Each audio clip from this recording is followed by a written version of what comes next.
Welcome to Blue Talks.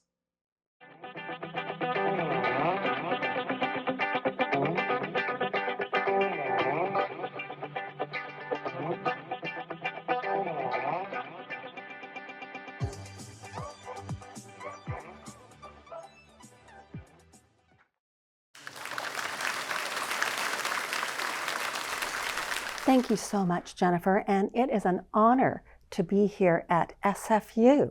Many decades ago, I did attend SFU up on the mountain of Burnaby Mountain. This is my city, which I totally love and can't even think of living anywhere else. And it's so true about healing isn't forgetting. Many of the other speakers, when I was listening to them, this room is filled with fabulous speakers. And to be in the same room with them and to hear their stories is awe-inspiring. But it also reminded me of the human connection that we all have and how many things are very similar. Now, I totally believe that healing isn't forgetting. It's carrying love and loss in the same breath. Many of us don't think that way because we are led to believe that loss is something totally different. And many of us, I know that one point I stood in front of the mirror and staring back at me, I have no clue who was looking back because the woman looked like me, but I didn't know who it was. And all I could say was, what did I do wrong? Where did I fail? How did my life end up this way? Because aren't we all taught that some of us may have got the memo, maybe earlier than others, that there's a magic formula of how to get life right? And if we do it, there's that path to happiness. We have no pain, no loss. Unfortunately, life doesn't work that way. And this is what I know. Loss and pain leave fingerprints. And loss changes you. And it changes how we think about ourselves. Now, when I was in grade 1, which I'm going to tell you, it was a really, really hard grade to do. I should know. I failed it. I had to do grade 1 twice. Now, you may be asking, who the heck does grade 1 twice? I did. And so the first thought that came to me was, you're not smart enough. Obviously, if I failed grade 1, how could I be smart if I had to do it twice? Later on, my mother told me, don't smile. You're ugly. Okay, I guess I'm not really worthy. And when other events or experiences happen in between that, we feel that we are not enough. And all of us, somewhere along our lines, have seeds of being not enough. Do you know where yours got planted? And these seeds of unworthiness, they grow with us. They show up in how we see ourselves, in our relationships, in our careers, in our businesses, because we're always trying to prove that we are enough. And many times, this not enoughness shows up in how do we fix ourselves? How do we fix our brokenness? Do we work harder? Do we prove ourselves even more? Do we put on the mask and pretend that it's all fine? And let's face it, we can run away from our pain and our loss, but it's coming with us. There's that line that says, no matter where you are, you're taking yourself with you. I wish I could just take myself, put myself on the shelf over here, and continue on and not having to deal with this. But let's face it, the storms of life come whether we're ready or not for it. And one of the animals, I mean, this is one of the things that I had heard, and it stayed with me. Most of us, especially human beings, we run away. We think that if we can find the magic formula, if we can be busy, work harder, find different things. I mean, I was a shopaholic. I thought, that line, shop till you drop, I think that was me. And so we didn't outrun it. But the buffalo, if you look at the buffalo is this huge magnetic animal. It doesn't run away. It actually turns and faces the storm. Because loss and grief is the storm. We don't outrun it. We learn how to lean into it.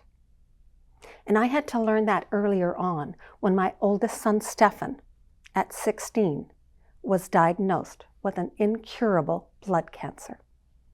And we lived in constant anxiety. The treatments, hospital rooms, crises after crises, not knowing what's next. The only thing is, if you saw Stefan, you wouldn't know. He was magnetic. He was charming. He looked the picture of health. No one saw the struggle. And his friends would actually say, all the girls wanted to date him, all the guys wanted to be him. Because he had drive, he had charm. No one saw the hidden struggle of what was happening inside his body because of the cancer that he had. And when he died, the world shattered. My world shattered. The world kept moving. It looked the same, but it wasn't. Things looked familiar, but foreign at the same time. I was wondering, did I land someplace else on a different planet? And that's what grief does. Grief and loss twist these realities that we say that all of a sudden, if only I could have done this. And it makes something insignificant into something larger, that we're carrying these heavy chains with us, or the backpack with the boulders, and we have it, and we're just going through life like, oh. And for me, what came about was I had never taken my sons to Disneyland.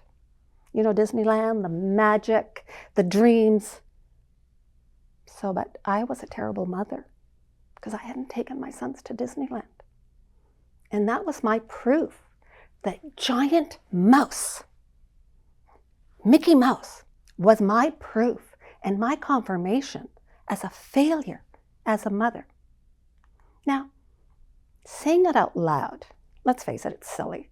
Seriously, Mickey Mouse isn't a real person. Like, it's a figment of imagination that someone had dreamed up. And yet, that was my confirmation. And so what small thing are you making into a confirmation that proves that you're not worth it, that you're not enough? And that's what happens, is that we carry it like a chain of shame. When in reality, we are not broken, but we are taught that we are. Because what we're taught to is to say, be strong, pull up those big pants. Be more than what you are. Move on, get over it. Stop being stuck. This is what we are taught. And for 10 years after my son died, that was the void that I was in. I moved on autopilot. I felt lost. I felt like, what is my purpose? The chains were heavier. And I didn't know how to get out of it. So, thinking I was broken, what do? We take courses. We read books. We do the next best thing that tells us that there's a solution. Now, that may be called self-development. Maybe it's called self-growth. Because what we're really doing is masking and wanting to fix something and run away from it, which we cannot. And until one day, there was a whisper. There was a whisper of the heart that said, what if there's another way? And that's how the pillars of care came to be. These are my pillars. that I designed from my own pain. And what they are is compassion.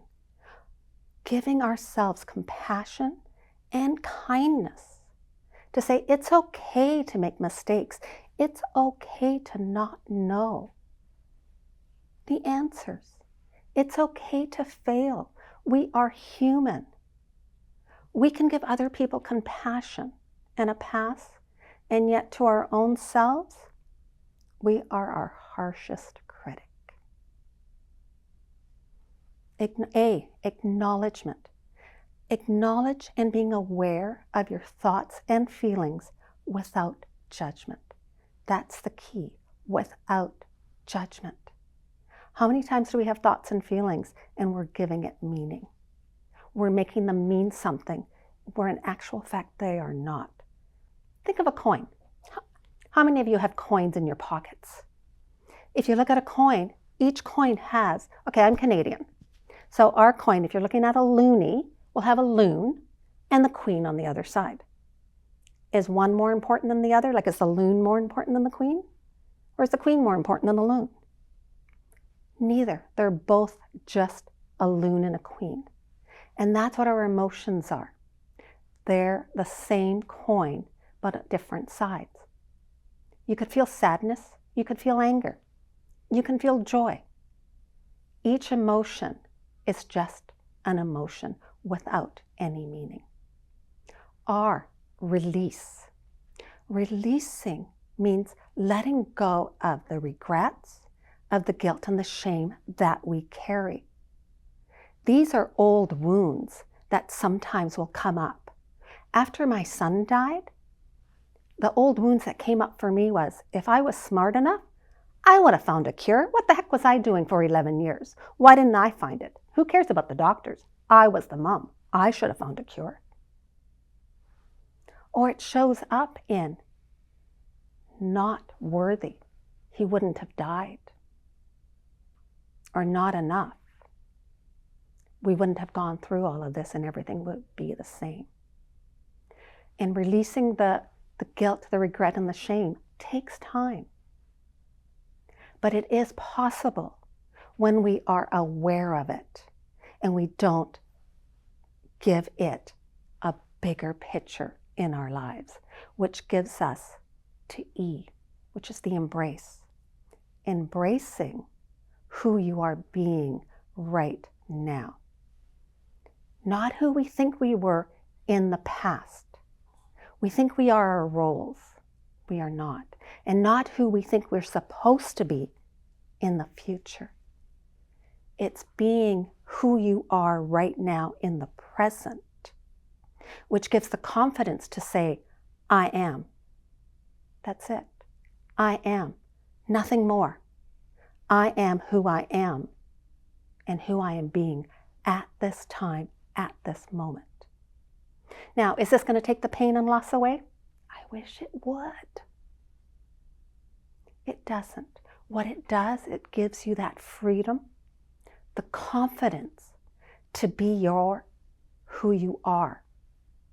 To say, I am who I am, and be okay in the vulnerability of who we are without saying that we have to be anyone else. And when we can do that, we are actually in the present and we're okay with who we are. Because for today, I carry Stefan with me everywhere I go. In my choices, in my breath, and I also carry the stories of my childhood that I used to hide and be ashamed of. And now it's okay to say them. And one of the things, when I say I carry Stefan, I carry his bracelet. I made sure that I used one of his things that I carry and do not take off. It's a reminder for me. And one of the things is that when we have experienced loss and grief, talk about our losses. It's no big secret. A lot of times that's what we are doing. We are keeping it as a secret. And understand that it's okay to share. And when we can share, we release what's holding into our bodies. because our bodies remember and they hold our pain and our loss. And in closing, I want to leave you with what I believe, that healing isn't forgetting. Healing is carrying love and loss in the same breath, and knowing that you are not alone, that you are worthy, you are enough because you exist. And you are deserving of everything that you want without blaming ourselves and being afraid of being not enough. I want you to know you are enough. You are worthy simply because you exist. Love and loss are intertwined. Life is not a destination, and there is no finish line. It's a journey that we take. And when we can be fully present, we can actually have moments of joy and even moments of sadness, and not make any one of them mean more than the other. So the invitation that I want to give you is, are you ready to live with love and loss in a way that frees you? Because when we are freed, we have that confidence of knowing that you are not alone, that you are enough, and you are worthy. And I want you to remember that healing isn't forgetting. It's carrying love and loss in the same breath. And it's okay to be who you are, to show the world who you are. All of it. Thank you so much for listening.